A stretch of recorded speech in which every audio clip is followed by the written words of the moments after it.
She's in residential treatment home where she can come and go as she pleases, and she's decided to self-medicate with dabs, I believe is what she's using, which are not allowed in the facility, but they can. She's an adult and she finds ways around it. So mania has set in.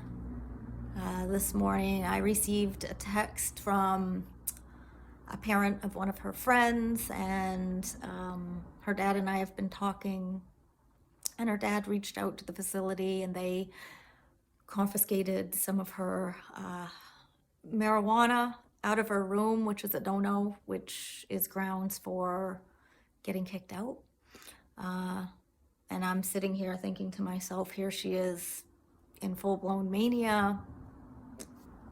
Where the hell would she go?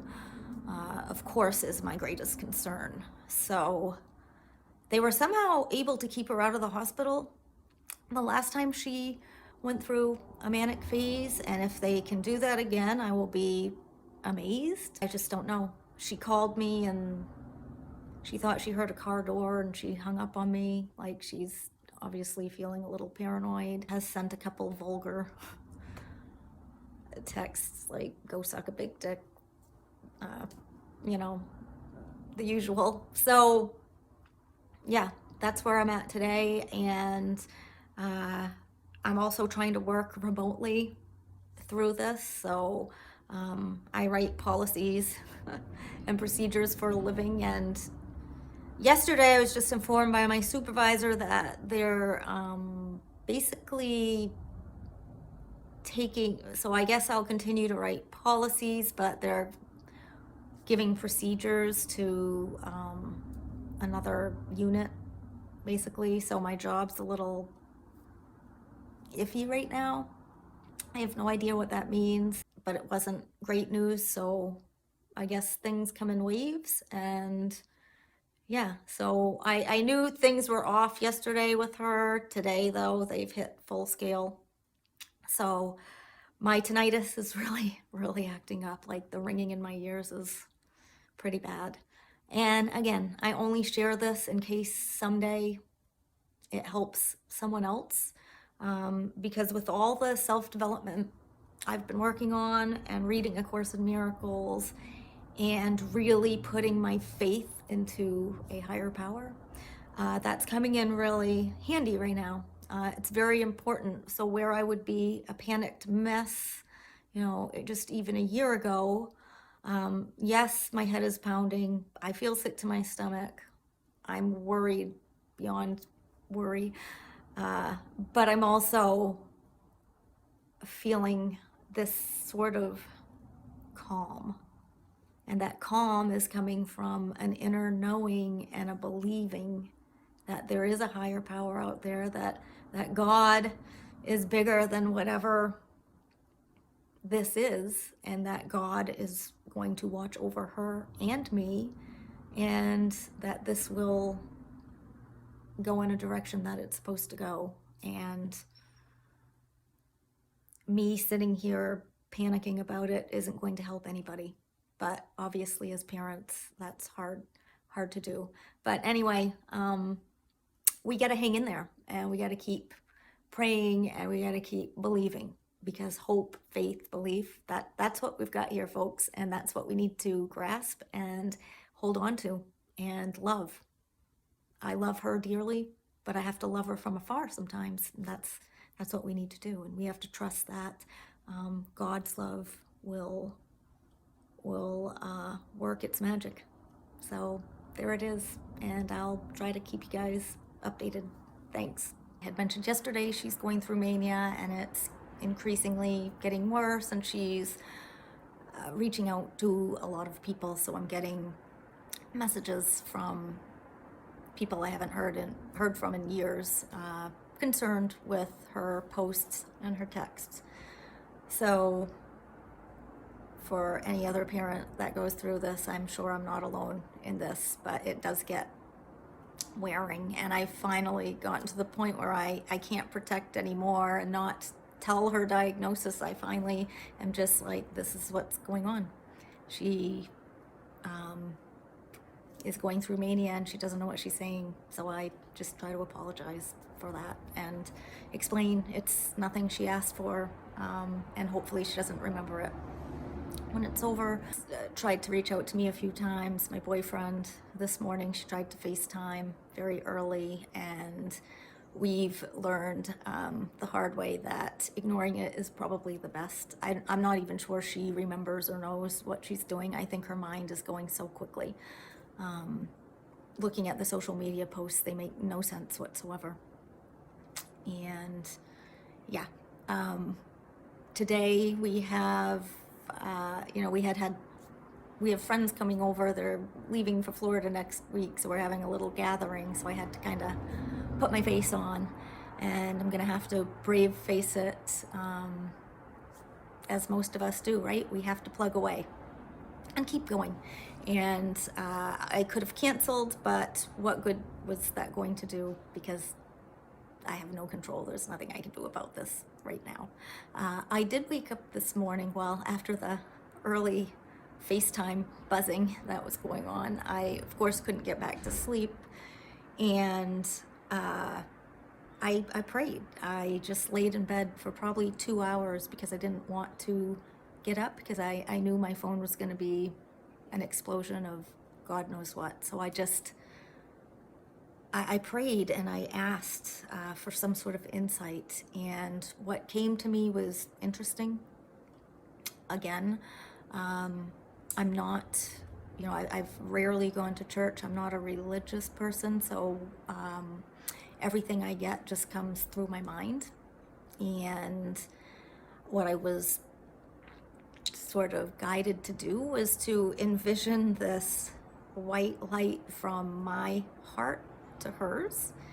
And that's what I did. And I kind of spoke to her in my mind, let her know Mom loves her. I know she's still there, that God is with her, that Christ is within her, that she's going to get through this. I even went back and imagined her as an infant, and I thought of the connection we had, the umbilical cord, and I kind of envisioned it as this sparkling, bright cord that will never shed, or never be taken away, broken. And I envision that still there. We are connected, and I have to keep my strength and my positivity as up as I can, to try to help her. I feel like this is the best way to help her at this point, is to imagine her as healthy and happy and the loving little baby she was, and the good times we had growing up, and knowing deep down that she is going to be okay, that she is still in there, and that she's going to be healed. So that's where I'm at today. I don't know what's gonna happen. I wanted to hop back on because there's something else I wanted to mention. I had heard from a little girl that used to dance with when I think the little girl was 4 and 5, and I was friends with the mom, and we hung out quite a bit, and they went through a lot of tragedy, and they ended up moving to Georgia, and we completely lost touch. But the little girl, who's not a little girl anymore, she's 19, reached out to me last night because she was concerned about the things that she's posting. And we had quite a long talk, and I couldn't believe it was almost like this angel in disguise. Some of the things she said, I couldn't believe she was so far beyond her years in some of the things she said, and she just reached out, I think, at the perfect time. And that's what I mean about us all being connected. It was like it was a message from a higher power to say other people do care. She will be okay. She does have some supporters out there. There are loving, kind, caring, compassionate people. that aren't judging, that are trying to learn, that want to know. And I had heard from the mom of another friend of that was concerned, and the fact that she's formed these friendships, I mean, and these are from years ago, and that they're reaching out to me or their moms in concern tells me that there's hope out there for support, and that not all people are judging or afraid of it.